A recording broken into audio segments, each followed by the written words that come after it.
I would love for people to know more a little bit about you and what you do. People want to be inspired. So tell us about, even the dark times that you've gone through. First of all, I've come from a bit of a corporate background. Always really enjoyed working with people. I was in real estate, I was in banking, I ran a polythene manufacturing business, and then I saw all my friends go off to Australia to travel, and I was getting married, and I fell in love really early, so I got married at 23. Yeah, it was just always on the back of my mind to travel to Australia, and I just thought all of my friends had all that time of travel and experience and life experience. And so when I got divorced at 26, I was just like, what the heck am I going to do with my life? So my mum said to me, because I'm one of these people that if you say I can't do something, I will find a way to do it. So adding the fuel to my fire was my mum saying, "Oh, you're never going to go to Australia." And I just said, "All right, I'm going to do it. I'm going to show you. I'm going to book my ticket." And I flew on the 15th of February, 2011, and arrived in Sydney with a backpack and a massive dream. I kind of found my feet a little bit, introduced to some really amazing people that set me up. Girlfriend set me up with a job. I was working in Roselle. I was working for a marketing and events company that was really, it was really my kind of vibe. And the journey of being in Sydney just began, and it was just like, oh my gosh, I've been hidden from all of this world. And I saw the Sydney Opera House, the bridge. We went sailing across the waters because my girlfriend was a sailing expert. And I remember sitting on the sailing boat and saying to myself, this is living. This is where I was meant to breathe. How was that journey of 3 years of marriage?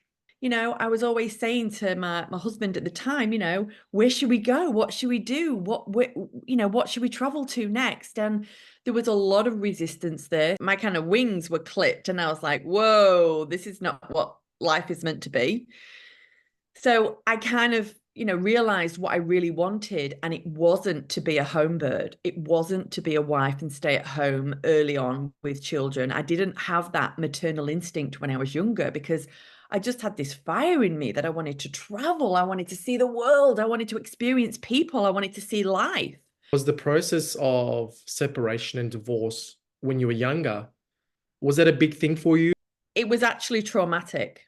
The divorce was really, really hard. We ended up obviously fighting, and it came all out nasty, and it was just so disappointing that everything had fallen to bits when realistically it wasn't right before we got married. Mm. And I still remember my mum putting my diamond bracelet on as I was going to walk down the aisle, and she said to me, "Are you sure?" And I just smiled at her and just kind of gave my little twinkle in my eye and just kind of, I just got on with it. And inside of me, I knew that I wasn't 100%, but I didn't want to let anybody down because of because of what I didn't want to be embarrassed. I didn't want to say no. I'd spent all this money on this wedding, and how could I cancel it at the very last minute? So it was just like, nah, I got to go through with it now because people are there ready to have fun. So it was the fact that I went through with it because I didn't want to let anybody down. Mm. So again, people pleasing. Always, always, always, always people pleasing, not just to a minimal level, but to a maximum level where I never really put me first. And I mean, hey, I've been single now for 7 years, ever since I left my son's father. Let's talk about your son's father. Met a cowboy, fell in love, had the time of my life. 4 weeks later, I fell pregnant. Thought I'd met the man of my dreams.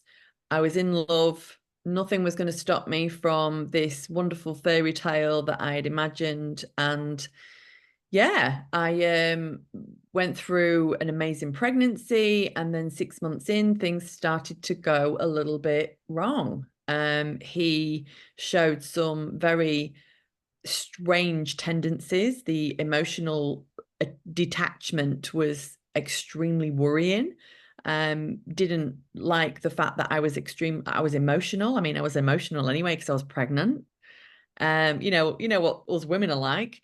And yeah, it just seemed to deteriorate very quickly. And when I had Harry, it was the most awful, traumatic experience of my life, because I went into labor early. My waters broke when we were asleep in bed, and he wouldn't take me to the hospital because he was tired and he needed sleep. So I had to drive myself 2 hours to a hospital. Wow. And when I got out of the car, my waters exploded on the floor. And Harry wasn't due until the February, and this was December. Wow. So I knew that I was in trouble. So I was rushed into hospital, and obviously monitors and everything was on me. And I ended up having Harry by an emergency section, an extremely traumatic birth where the placenta had ruptured, the membrane had ruptured, and Harry had swallowed a litre of blood. So he was an extremely poorly baby. He had to have a litre of blood pumped out of him. He had to have the needles in the lung to get rid of the air pockets in the lungs. We had, gone to. He was nearly transported to Sydney, but luckily one of the nurses said to me, "You've not held your baby." And I was in a wheelchair, you see, because I'd had all the things done and I couldn't even walk.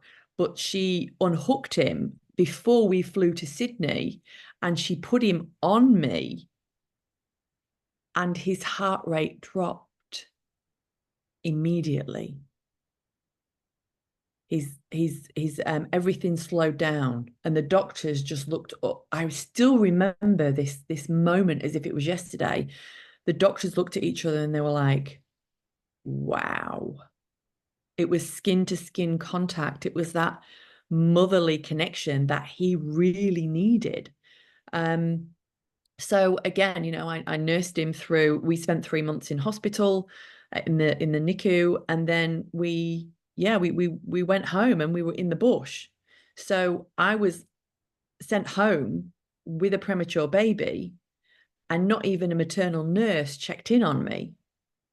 But at this time, the domestic violence unfortunately started. First of all, it was emotional abuse, then it was financial abuse, and then it was physical abuse, that we unfortunately encountered over the next 6 to 8 months, which was absolutely horrific. And I think the fact that I was such a strong, independent woman that had everything together, and I had everything taken away. I was not only isolated, but I had a baby that depended on me solely to survive. So that threw me into a state of unconsciousness that I don't even remember the first year of Harry's life, because it was just full of trauma. I don't have many pictures, I don't have many memories. All I remember is being so sad and so scared and very affected by the loneliness, because I was a mom on my own, dealing with not only just a premature baby, but domestic violence that I didn't tell anybody. And the people in town were extremely helpful, but they didn't know what I was going through behind the scenes. What were So, you behind the scenes? What was happening? well, there was several occasions where I refused to sleep with him because I was still recovering from having a baby. And I remember one occasion where he opened the shower door and he walked, and this was while I was breastfeeding, and he smacked me clean on my breast. And it was the most painful experience that I have ever encountered in my life. And I remember dropping to the floor, crying, not understanding what I'd done. But again, it was something that I just accepted. And then he apologized and said that, he wouldn't do it again. And it was out of frustration. And, he was sexually frustrated and all the things. And of course, that just frightened me even more, to the point where I wouldn't even leave Harry alone. So, Harry was struggling to sleep at the time. My mental capacity was just literally off the charts. When he came home, he was expecting dinner on the table, a clean house, a happy baby, all of these things that I wasn't able to provide. So the mental torture and the emotional bashing was just literally worse than him belting me. So, all of this really built up because I couldn't talk to anybody. I couldn't tell anybody this was happening. I was too embarrassed about the situation. And at that point, also, he was refusing to give me money. Because I was on leave from work. I was on maternity leave, so I wasn't really earning very much money. And I'd always, again, been a very independent woman, had my own income, never had to rely on anybody else. So to ask him for money, I had to be nice. So I had to be nice to get treats. I had to be nice to get money. I had to be nice to go to town to get nappies for me baby. So all of this time I was having to please him constantly, in fear of not knowing where anger would break out, not knowing if I would get given money, not knowing if I would be, treated nice, not knowing if he would look after Harry while I had a shower. And in town, I would see my friends, because like six of us had babies together, and I would see the husbands looking after the babies, that they would be looking after the mamas. They would be taking the babies out while the mamas had a sleep. And I was looking at all these things and I was like, I'm sure that's what's meant to happen. I'm pretty sure that that is what is meant to happen. So I became very I used to hate them because they were having a wonderful experience with their child. They were having beautiful days out with their husbands. They were having a sleep. They were getting nurtured. And I was stuck in this house, 80 k's out of town, and had nobody, was being tortured and didn't have enough money to even put fuel in the car to get to town. So I started isolating myself so bad because I hated the girls. I hated their husbands.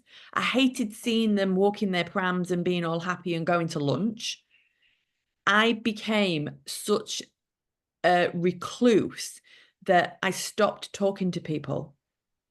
And every time I spoke to like a couple of people, I would be sad, I would be frantic, I would be, poor me, all the things. And I became really not a very nice person.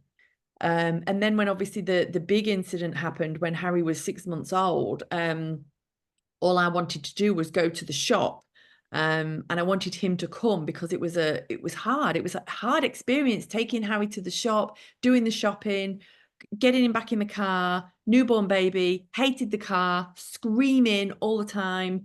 And I just wanted him to come to the shop with me. And of course, I'd had like 3 days no sleep at that point. So I was like, just come to the shop, and he walked over to the front door, picked up a cattle prodder, which is an electrocution aid to move cattle around, and he consistently started prodding me with it. So Oh, he electrocuted us between 12 to 15 times. I'd had Harry in my arm. He was in my left arm, and I clung onto him for dear life. So whatever was going through me was going through him. And then I managed to grab the stick off him, and he started kicking and punching, and I was cowering over, like kind of supporting Harry and protecting him, and because I knew that if I put him down, I wasn't sure what was going to happen to me. So anyway, I broke free and I ended up running over to his parents' house. And obviously I was covered in bruises. We was lathered in electrocution marks. All my skin had been pierced. Like all these blood bruises were coming out. And I went over to his stepmom, and she said, she was just like, "Oh, you've just had a tiff." I was absolutely mortified. She basically took she wouldn't ring the police. She wouldn't take ownership that it had happened. She basically said it was going to be okay. Don't worry about it. And I was just like, "Oh my God, this seriously hasn't just happened." So I rung one of my girlfriends who is actually a police officer, and I told her what happened. So she Right. gave me an option. She said, if you don't report it, I can't have anything more to do with you. But if you report it, I'll be there to by your side to back you. She So was being a friend. she was kind of giving me an option to do it. But then, of course, in the back of my mind, I was just like, how the hell can I go to the police? I'm on a sponsored visa. If I go and report this incident now, my baby's going to be taken away from me, my visa's going to be cut, I'm going to be sent home to England. All of these things started to kind of go through my mind. And I was just like, what the hell is going to happen to me if I report this? So I immediately got onto my visa agent and I told her what had happened. And she said she was going to help me. She was going to create a plan of escape. But what we had to do was I had to get evidence together. I had to get evidence together to then go to the police with not only just that incident, but with everything else that had happened, with the emotional torture, with the financial torture. I needed evidence because the system is so broken that if I'd have gone to the police just with that incident, my visa would have been cut, I would have been sent home, and he would have fought to keep my child in Australia. That's how broken the system is. I was like so determined that I was going to fight this because I wanted to stay in Australia. I'd got all of the affidavits together. I'd planned everything. I waited till he went to work one day. As soon as he left town and got to where I knew I was safe, I packed that bag. My two friends came over. We packed the trailer. We cleared the house out, and I was gone. I jumped on a plane. My girlfriend's husband jumped on a plane from Melbourne to Dubbo. I met him at the airport, gave him the keys to my car because I had my dog with me as well, because previously he'd killed my other dog. On my birthday, he slit its throat and buried it, Oh, rang me up on the day of my birthday and said, "I'm sorry, the dog's dead," because he didn't like that it was a Great Dane and she pooed too much. So I took my dog with me because I thought, I knew exactly what had happened. I had to leave my 3 horses behind, which absolutely killed me. And I'd organized for my friend to go and pick them up like a couple of weeks later, because I knew that he was going to be away for 5 weeks because he was in the mines. And one of the problems that I had over this period of time that I was with him, he would go off to the mines for 5 weeks and he wouldn't send me any money. He would be earning $5,000 a week and wouldn't send me a cent. I had to beg his parents for money, which was so degrading for me because, again, very, very, very, very much used to my own money, my own independence, my own financial security. So yeah, when I left, my girlfriend's husband drove to Melbourne. I jumped on a plane with Harry. We got to Melbourne. We got to their house, stayed with them for 2 weeks until I found a place to stay, which was my friend had like a converted shed that she put us up in, because we was entitled to nothing. We was entitled to no government funding, no like child support, like anything. He was never going to pay me a cent anyway. So I was living off $200 a fortnight from December to April. And it took them till April to approve my residency through the domestic violence application. And what was life like after that when you left? This was my like pivotal moment. I remember driving out of town. I'd not left Dubbo yet. I was still driving out. I was driving to the airport and I was like, I was laughing, I was crying, I was shaking, I had palpitations. I thought my heart was going to jump out of my chest, but I knew I'd done it. I knew I'd taken the decision because before I'd left town, I went to the police. I did a statement. I did everything. I spent 6 hours at the police station. Somebody helped me with Harry, and I told him everything. I had evidence, I had pictures, I had all the things that I'd been gathering, and I went to them and made the statement. But I was only going to do it the day that I was going to leave that town because I was so frightened. And my big fear, and I think that it's every other woman's fear as well, is going to the police and making that statement because you're not backed up. You are not safe when you go to the police. And that is a woman's biggest fear. You want to go and report it, you want to go and get help, but you do not have the backing from the police or the system to keep that perpetrator away. But then it was the emotional trauma, like leading up to the next few days, the next few weeks, like the fact that he'd realized that we'd gone. He rang me and said, what the F are you doing? Drop these charges now. Called me everything under the sun. Told me I was a C and all the things, but then next phone call, babe, I love you so much. Don't take my son away.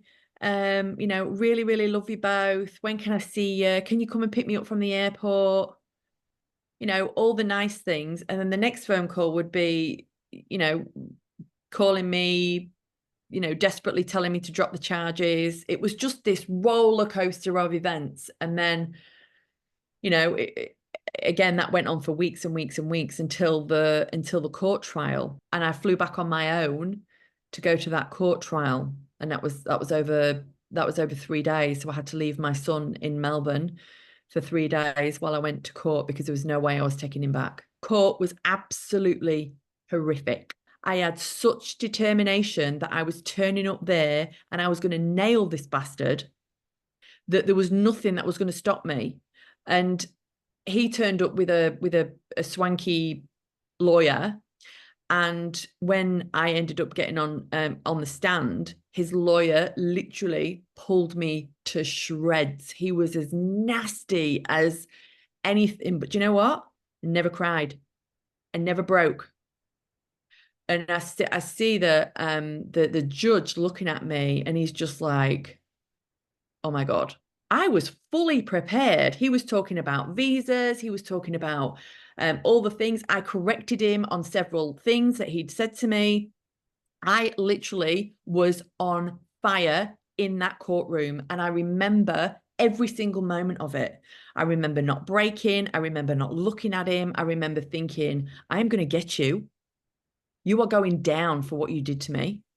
The policeman that was actually the serving policeman messed up the whole case because of evidence that he did not submit, but the case literally fell to pieces because of the police. And the judge at the end of the court situation said, this young man should be going down for a 9-year sentence. And because of the lack of communication and evidence from the court findings, unfortunately, I'm going to have to let this young man go. He said, you, young lady, you have been the strongest, most amazing witness that we've ever had. He said, and I'm giving you credit right now. He said, but unfortunately, this case is closed. Bang. He walked free.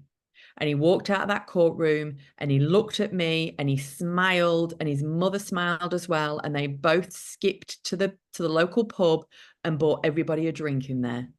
But do you know what kept me going? I gave it everything. I know that I gave everything in that court and I fought to the bitter end. And I knew that I couldn't do anything more. I'd taken him to court and shown the town, because it was a little town, that he was a woman beater, that he was a disgusting human, that he was never going to do this again to another woman because I was going to out him. And to me, yes, okay, he might have escaped a prison sentence, but he had a name that was going to carry on for the rest of his life if he stayed in that town. So Mm. when I stayed at my girlfriend's house, it was an extremely hot day, and I was in the pool, and I remember ringing my sister, and she said, "Whatever you do, Kate, do not go live. Do not talk about this on air." And I was like, "Well, that's exactly what I'm going to do." So I positioned myself in my friend's pool, and I went live, and it was probably the best thing that I ever did. And I remember very vividly like talking about it, and I was breaking, I was crying, I was kind of half telling the story. I didn't go into any detail. I was very respectful, but I was just saying that this is the beginning.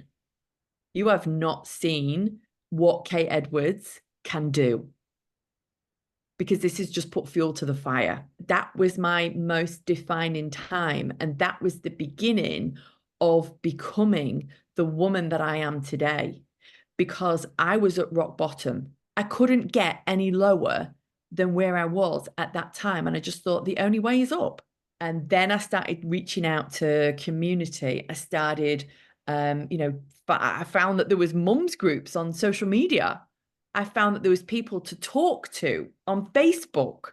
If I was awake at 2, 3 o'clock in the morning, I could do a little cheeky live and there'd be people there to talk back to me. My kind of relationship with social media started to grow, my connection with mums, my connection with other mums that had been in the situation. That's where Mums Supporting Mums was founded. And I grew I grew a little group of my own through talking about my own personal experiences and the trauma that I'd experienced through birth, also domestic violence, being alone as a new mum, all these questions and all this support that I truly felt that I needed, that I didn't know was there. The most thing that was hurting me the most was I was leaving Harry 10 hours a day to do 3 cleaning jobs. And that was it was really hurting me. And the fact that I was only earning a little bit of money and I was leaving him all day, it was soul destroying, because he didn't like, he'd not been diagnosed with autism at this point. So, his experience of being at daycare was just traumatic. And when I was leaving him, he was crying. When I was picking him up, he was screaming. So I kind of went on a bit of a mission to figure out what could I do that would keep me at home and being able to look after and nurture my baby. Because I knew that I could do it. I just didn't know the how. I didn't know the what. And my girlfriend that was in Sydney that I originally met, that set me up with a job in the marketing and events company, that I had this wonderful time in, she reached out to me and she just said, "Kate, oh my God, I've got this thing that I think that you'd be wonderful at. Do you want to do a little post on social media? I'll give you all the things that you need. Do you want to see if you can earn some money?" I was like, "Yeah, absolutely. I've got nothing to lose, Dal. I really want to be at home with Harry. What do I need to do?" Anyway, that night I did all the things. I did what I was told. And in the first 3 days, I earned $250. I had an extremely successful few weeks after that, with just going to town with this whitening toothpaste, and this $250 turned into $500. This $500 turned into $1,000. What kicked into my brain was the duplication effect of how many mums could I help that needs an extra $250. So my brain went into, overload, and it was just like, okay, duplication. How does this system work? It was a wonderful network marketing company that had a multi-level pay scale. So I was like, this is endless. So I built an incredible community with mums and earning an income and talking to each other, having Zoom calls, having, lunches, being together with our kids, doing expos together, sharing products, earning money, building affiliate systems for mums that just wanted to be at home. And it literally has changed my life. And there's so many things that now the doors are opening to because I've been able to collaborate with other women that have been in situations where, the system has let them down. They've been in struggles. They've needed inspiration. They've needed that get up and go. They've needed somebody to follow to say, hey, sister, you can do this. I've never given up.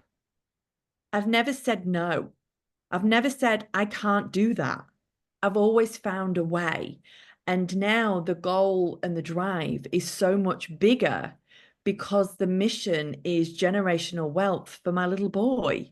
And being able to, fly around the world with him and take him to speak at all these events and to take him to, wherever mummy's going is my absolute end goal, because I know that I'm going to have to look after him for probably the rest of my life, because he was diagnosed with autism at age 2, which has been a really, really hard journey. And I'm just starting to work on myself now, which is really exciting, because again, you notice that triggers come up. You notice that, there's times that you'll be dealing with something and something will pop into your brain, and it's like it's not about that situation, it's about something else. So I'm at the stage now where I'm looking at how can I be the best person that I can be, and I need to face some of these traumas. I need to address some things that are going on with myself. I have never shared this story in so much detail and not broken down. Thank you so much for allowing me to serve you, Kate. Thank you for having me. I really, really enjoyed it. Thank you, darling. Thank you so Thank you, much. Thank you, Kate. Have a Okay. good Bye, day. Dal.